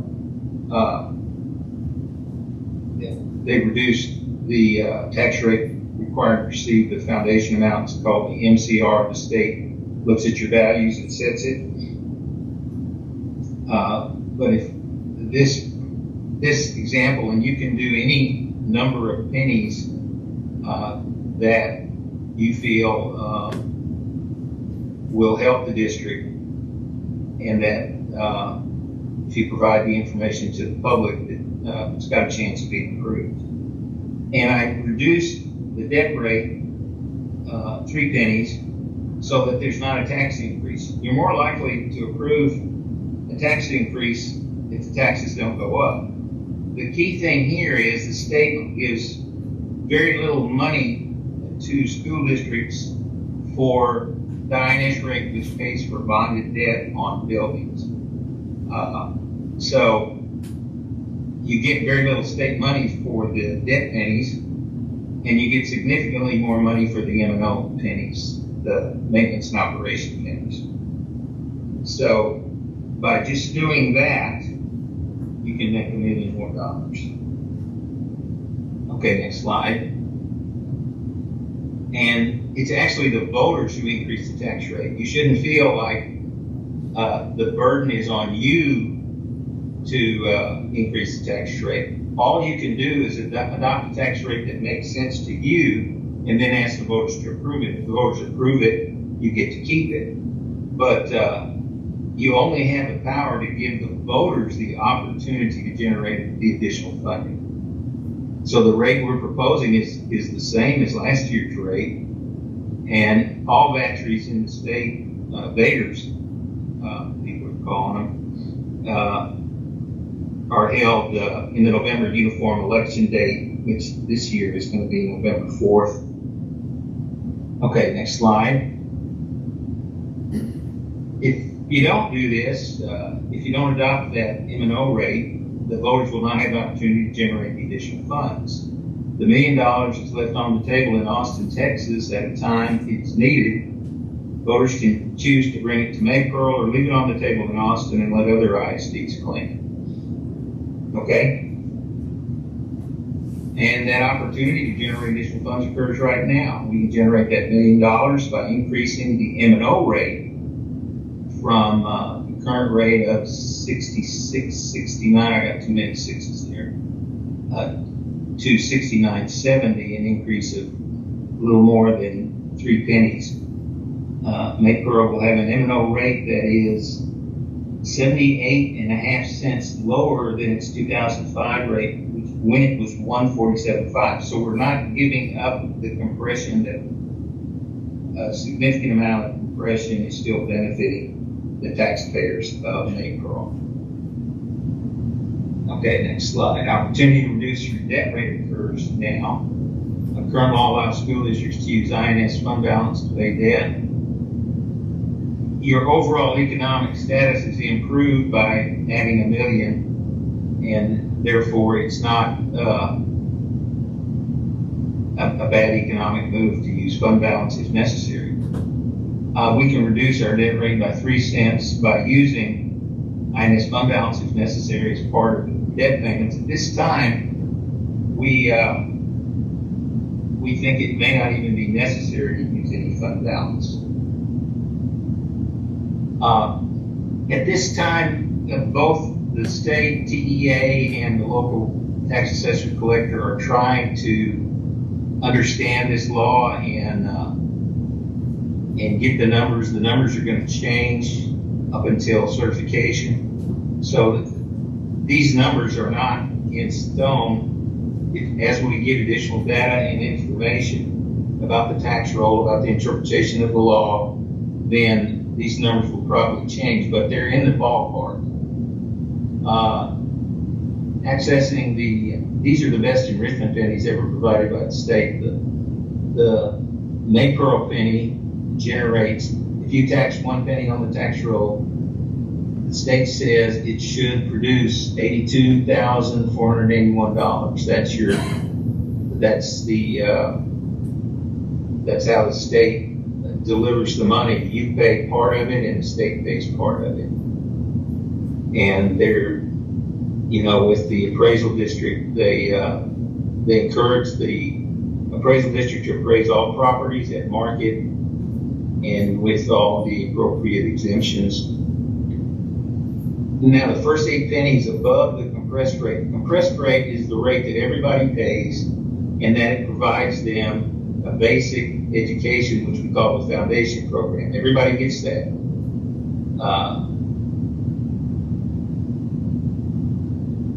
The first 8 pennies, and you have 5 of them right now. They give you 5 pennies without an election. So there's 3 of these real good pennies. Each one of those would give Maypearl students access to $254,000. In other words, our penny earns $82,000, and these first 8 pennies above, of which you have 5, you're lacking 3. Each one of them produces $254. So you can see that there's an incentive to go after these pennies because it's a great value for the district. Now, each of the next 9 pennies and above that is it's level 2, and they just provide $97,000. Well, that's about 14 or 15,000 more than your penny produces, and that's not a bad deal. All these 6 additional pennies would provide 115 state dollars for every 100 Maypearl ISD that comes from these additional pennies, for a total of $1 million. That's local and state money. This is another way of looking at this. The state will give us $115. We're raising $100. We now have $215 to spend on the education of our children. In other words, it's an average yield. That 115 is the average of the yield from that's 254 and 97. You take 3 of these, we'll get 3 of the 254s, and we'll get 3 of the 97s. They're all better than our local penny. Next slide. And this is how it works. The state has a guarantee per student, and they guarantee almost first 8 pennies, each one of them, each kid, in a weighted ADA. Now, your ADA is around 1100, but your WADA is almost 2000, okay? It's 1966. So how much money are they going to give you for these level 1 pennies? You multiply 1966 or 2000 times 129. Well, 129 times 2 would be around 260. And you can see that they promise you that penny will generate $254,000. Now, I have to tax that penny, and it's $82,000. But they have to give you, if you approve these pennies and you tax them, they have to give you $172,000 for every penny you raise. Now, I call that the state share. Yield on investing a penny with the state. So we're investing $82,000 with the state for each one of these pennies. And for each penny, they have to give us $172,000. Now, nobody else in school finance talks about return on investment. How much money are we investing with the state? We're investing one of these numbers. What is it? How much money are we investing with the state? 82,000, right? And how much did they give? They give 172. Well, the way you calculate return on investment is you divide what you make from an investment by the amount of the investment. For example, if I invested $100 in a savings account that paid 5%, at the end of 1 year, they keep my $100 and they give me $5. So I now have $105. The return on investment is what I made from the investment, and that pays $5. And the amount I invested was $100. Look here, I'm investing 82 and it's 172. Well, 80 times 2 is 160. That's more than 200%. Where can you invest money and get guaranteed 208% return on investment? What this means is for every $100 we raise with these golden pennies, the state gives us $208.79. And we now have $308.79 to spend on the education of our children, and it only costs us $100 in local revenue. That's a sweet investment deal. I'd love to get that on my teacher retirement, or some IRAs or annuities or whatever you have. I'm sure you would too. But the state, here's what the state has to accomplish with these pennies. They have to provide a kid in any school district in the state the same quality education that every other school district has. So this is the way Maypearl can take advantage of that guarantee. And Maypearl students are supposed to have that access to the same funds that places like Highland Park or Alamo Heights or Deer Park have, and this is the way you get there. Now the next slide. The next pennies, and one time they were called copper pennies, they're now called level 2 pennies. Has a much lower guarantee, but your penny only generates around $40. So you make some, you multiply that out, and it's 97, almost 98,000. You put in your 82, and it's a little over 15,000 is what you get. Well, you're making 15,000 on an investment of 82,000. That's 18.5%. That's still, I would love to get 18.5% on any investment, any CD that I had, but the taxpayers of Maypearl ISD can make this return only to benefit the children attending the schools of Maypearl ISD. So that's one of the best investments they can make, bar none, especially to ensure the future. When you get old like me and retire, you're depending on the people that are working. Hope they had a good education and are making lots of money so they can support me in my retirement. Okay, next slide. This is what it looks like in a bar graph. The green represents what your penny generates. And for the next 3 pennies in level 1, you've got 5 without an election, but there's 3 left. Well, that's an investment that produces 209% return on investment. And you can see the green, you can stack up 2 greens and still have a little bit of room in the yellow. The green is local money, and the yellow is gold is state money. So you're making 254,000. You're putting your 82,000 in there, and they're giving you the 172,000 with a return on investment of 209%. The next pennies they don't compare to level 1, but it's a way to get some additional state money. They only provide around a 19% yield, and they kick you up from 82 to almost 98. Okay, and then what I did with this last one is I took 3 of the level 1 pennies and 3 of the level 2 pennies, and you can see that 254 and 97, that's about 254. It's about 350,000 divided by 2, it's 176,000. So that's what, if all 6 pennies were the same, this is what the yield would be.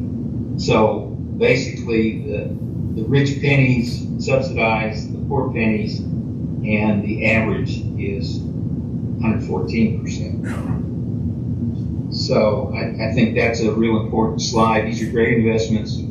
Right now, CDs and so on, you're lucky to get a 5% return. Your level 1 pennies produce a return of 209. Your level 2 pennies, it's not 209, but it beats normal yields, 19%. And there are a few investments a person can make that will provide any comparable ROI with the state providing guarantee. There's no risk here.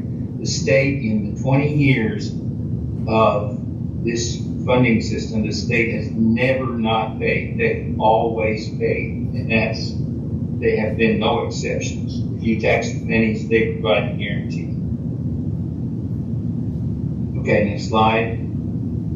Now, with this million, these are, you have to be able to tell the voters why you need the money and what you're going to do with it. So these are statements that other districts have made. Maybe some of them apply in your case.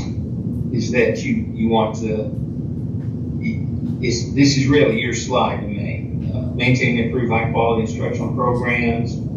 Improve salary and benefits for all staff in order to attract and retain highly qualified staff. Improve safety and security for students and staff, and then maintain technology and upgrade technology and quality facilities.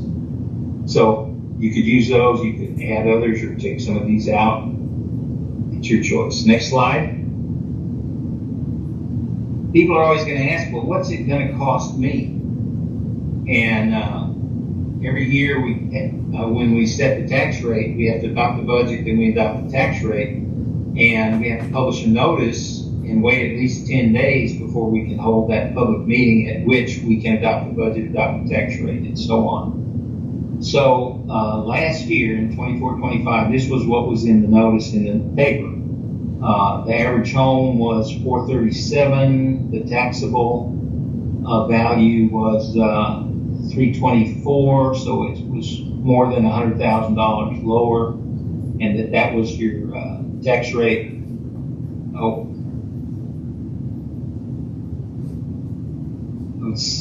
was it 66, 97, 66? I'm not sure, but the notice had the amount of taxes required on the average home was 1,172. Now the proposed rate, we don't have that market value of the home, and we don't have the taxable value of the home yet. Although we know that they've increased the homestead exemption from 100,000 to 140,000, they've increased the over 65 exemption from 100,000 to 200,000, and at the same rate, we would produce the same, and there would not be a tax change. I expect it to be a decrease. So the voters are going to want to see that slide. One thing we sometimes overlook is economic development. When you bring new money into a community, economists say the dollar bounces around in a local economy between 4 and 7 times.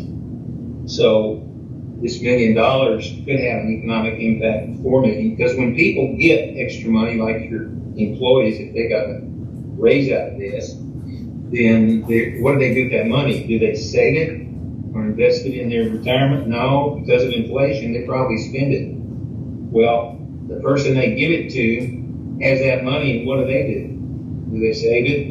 They probably have to spend it again. So that money rolls around in the community and have between 4 and 7 times the impact on the economic status of the community. Okay, taxes still frozen on over 65 and disabled homesteads. Tax bills on over 65 and disabled homesteads will not go up. They will never go up unless improvements are made to the homestead. The first year, the improvements are taxed at market and then are frozen at that level from then on. This year, with the increase of $100,000 in the over 65 exemption, I expect those taxes to be refrozen lower for people that are over 65. Okay, next slide. The ballot language is this. People are asked to vote for or against ratifying the ad valorem tax rate of, I think it would be 97.66 in the Maypearl ISD for the current year rate that will result in an increase of a certain percent in maintenance and operations tax revenue. We're not looking at the total system revenue. We're only looking at the local revenue here because these local dollars generate significant state dollars or the district for the current year as compared to the preceding year, which is additional. In other words, what they're comparing here is how much your local taxes were for M&O last year and the your total taxes compared to this year. No, in M&O, it's M&O. In percent in maintenance and operation taxes. It's only looking at the increase in maintenance and operations taxes. But the rate is the total rate. Next slide. There are two possible results. If the majority vote for that rate, the district will make that $1 million in additional funds this year and every year thereafter. And if they vote against that rate, the districts won't get that $1 million this year and every year thereafter until they get the voters to approve it. So one of the other things you have to do in addition to adopting a budget setting a tax rate is to adopt an election order, which specifies early voting and voting on the day of the election. There's a certain date in August, 78 days before the election day, that you have to have that done by. Well, normally you get your certified values at the end of July, and you've got some time in early August to take all this action. Next slide, the Ethics Commission. We're under some very strict guidelines, and some districts have been accused of trying to convince people to vote for it or vote against it. We cannot say, please vote for it. We cannot say, please vote against it. ISDs may not use employee time or ISD funds to encourage voters to vote for it or against it, to ratify or not ratify a VADER tax rate. ISDs may provide factual, unbiased information to the public about the VADER and information related to the VADER. Employee time and district funds may be used by the district to provide factual information to the public about the VADER. So if you control yourself and don't go into a selling mode with the materials that you provide the public, then you will not be in trouble with the Ethics Commission. Next slide. So the results of approving this rate would be significant additional dollars. That next one, we don't know what's going to happen to the average residential homestead tax bill at this time. I don't think it's going to increase. There's really the total tax rate will not increase. It could lead to significant economic development in the community. And this is real important. Students will benefit from the highest levels of funding ever provided by the state for these pennies. And you will maximize state funding for your students. You're taking advantage of the state's responsibility to give the Maypearl students an opportunity to have the same quality education any other district in the state can have by using the revenue from these pennies. Go ahead.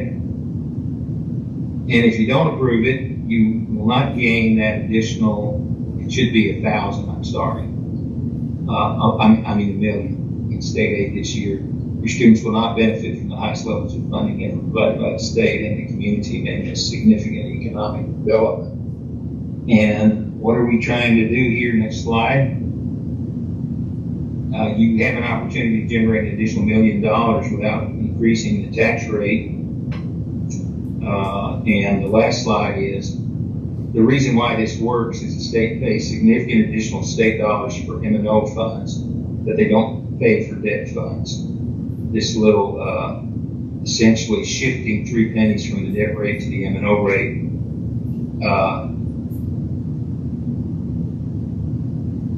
helps us. Okay?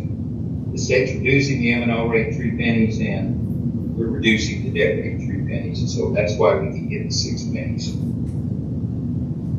I'll be happy to answer any questions anybody has.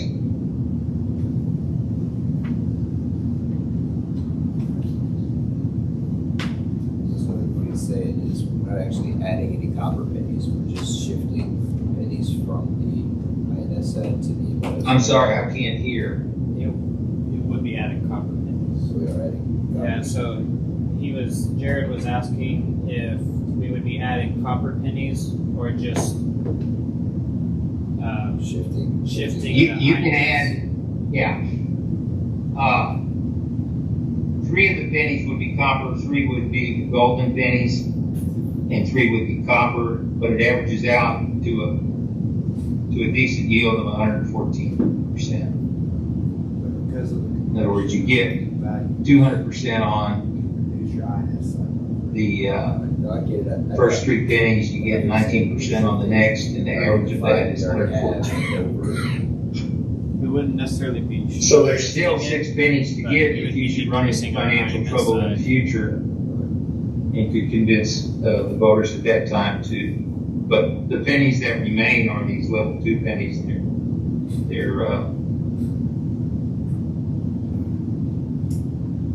that. Does that help? Yeah, I think we got that. Any other questions? Right. Where does his services fit into this? I think Mr. Cooper was asking, what are your services for? Well, process. What's the process for your services? Okay. I have a split fee. I have a base fee to. I've spent two days putting this stuff together, trying to project based on this law that nobody's certain yet, and but I provide that to districts because if people don't know what you provide, they can't. In addition to this PowerPoint, I provide the message and accurate numbers for publication you could distribute, and I will guide you relative to the Ethics Commission, and then I refine the PowerPoint and either add or take away things that you feel are important in your community, and I help with planning the election, planning how to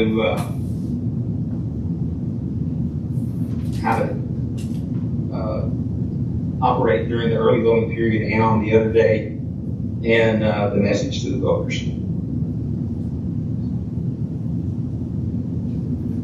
Which leads to the success. In other words, not only do I provide good projections and analysis, I've been I've set, even though I've only helped less than 200 districts, I've set about 300 tax rates. It's just that I'm very, very familiar. I've worked with chief appraisers all over the state. In fact, I've helped districts in Ellis County. I did Waxahachie. I did Italy. I did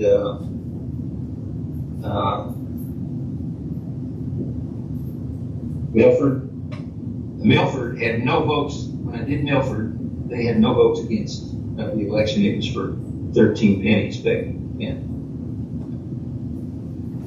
And And there's 20 education service centers in the state, and I've done, in 19 of the 20 I've helped districts. I've done a lot in Region 10, Dallas, Region 7, Negative, coaches in recent. No, it's not there, but all over the state.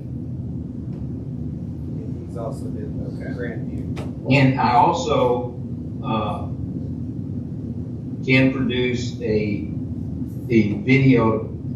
It uses icons and cartoon figures and spreadsheets to show people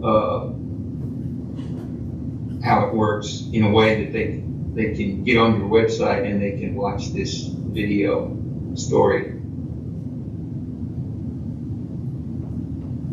All right. Now my fee between 5 and 8 is the first. I'm reviewing my structure. I think I've been charging too much. People don't want to use me, so I'm reacting to the market. So I think it's going to be 5,000 and an additional 15 to 20. So it could be 25,000. Only if you win. It's 5,000 if you don't win. Okay.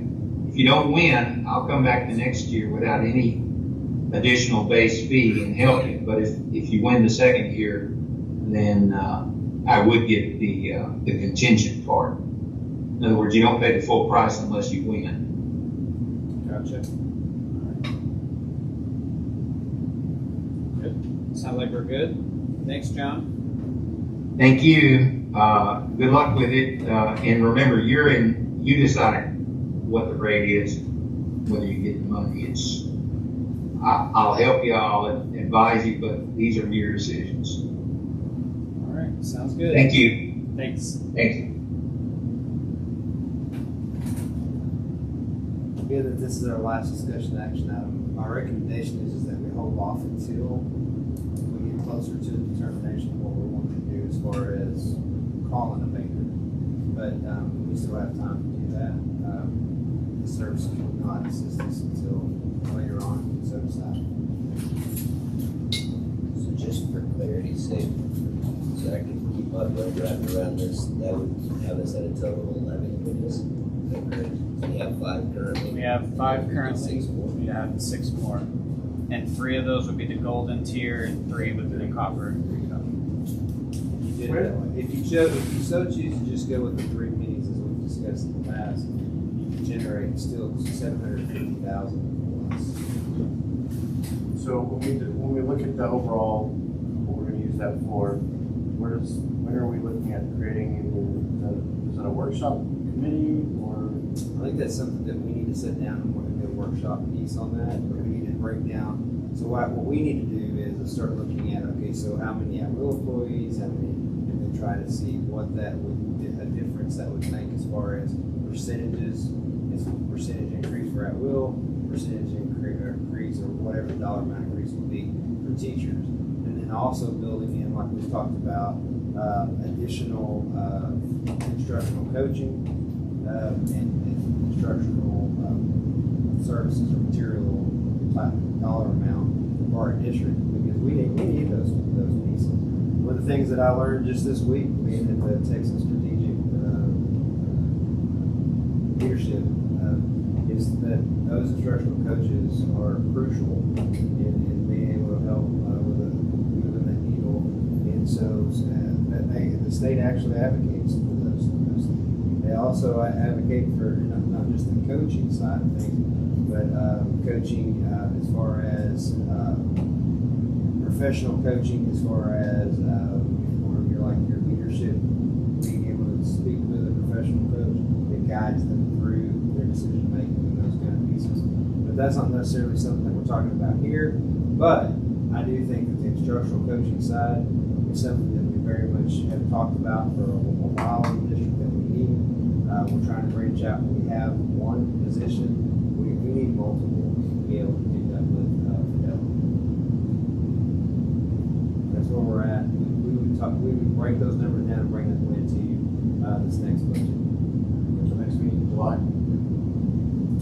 And then as far as the timelines, so Josh, as I recall, we have to, and so in the July meeting, we'll need to make sure that we discuss moving the vote up and what date. We'll get the specifics of that. But my understanding is it's roughly sometime around he said before the 20th or somewhere around the 20th. I think it was, the deadline is August 18th, or, Okay. let's see. I remember us saying that, We may need to adopt before the 18th. yeah, it would put us at the 14th if we wanted to keep the Thursday meeting. So really, that piece is not going to be all that difficult for us to put together on that part of it, but having the other portion. We want to make sure that we have call an early meeting so that we get our adopted budget and then getting our adopted rate all done early and then call for the election at that time. So we may be doing our budget a couple weeks earlier than we normally have. That's why he was talking about earlier in his presentation. We may need to move when we would normally do that, call a special meeting. But as you can see, with even the $750,000 or the $1 million, you're generating a lot of money there that would really help spread across our teachers' salary increases. And one thing to remember is that even though our teachers are getting the $4,000 and the $8,000, so are a lot of all the other districts, except for the $5,000 above, they're getting a slightly reduced amount of those groupings. But everybody's getting, all those teachers are getting raises.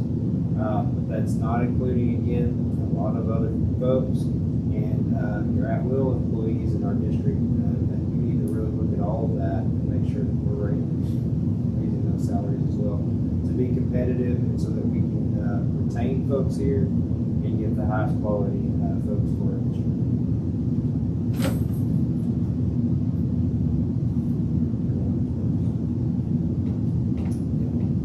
It is 8:47. We're going into closed. We're gone.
actions needed. Meeting adjourned. Thank you. Have a good night. There's gotta be a way we can either use put a microphone. So what if, how soon do they have to sit?